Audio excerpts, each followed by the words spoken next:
Reka mbasuhuze nizere ko mumeze neza cyane njyewe nitwa Valens Nzabarimana nijye ugiye kubagezaho aya makuru mu buryo bw'ikinyarwanda n'amakuru tugomba kumenya uburyo byifashe n'amakuru yo mu mahanga. Uyu munsi u Rwanda na Repubulika Iharanira Demokarasi ya Kongo bari mu nzira yo gusinyana amasezerano y'amahoro mu bijyanye n'intambara zimaze iminsi zihavugwa.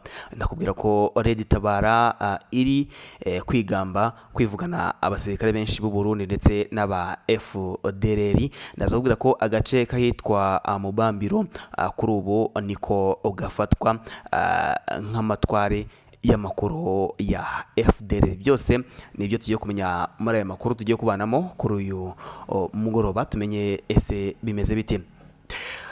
Aya makuru yacu reka tuyatangirire kuri iyi nkuru ivuga ko umutwe wa Red Tabara urwanya ubutegetsi bw'u Burundi wigambye kwivugana abasirikare babarirwa muri 20 barimo abo Burundi ndetse n'aba FDLR bamaze iminsi barwanira nayo mu ntara ya Kivu y'Amajyaruguru.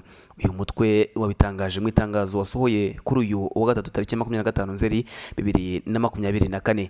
Wavuze ko hashize iminsi y'imirwano ikomeye yasakiranyaga abarwanyi ba Red Tabara ndetse n'ingabo z'u Burundi zifatanije n'umutwe wa Wazalendo ya Kutumba n'indi mitwe irimo FDLR.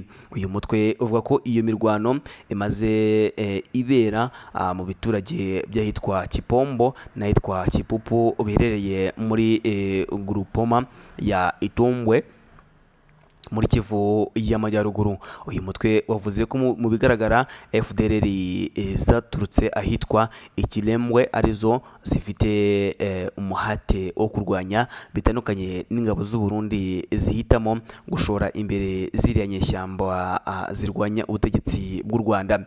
Red Tabara yunzemo iti imibare y'abapfuye ku ruhande rwa FBNB irabemerera cyane, ati ni imibare iraremereye cyane kuko yatakaje abasirikare barenga 20 abandi batabarika barakomereka.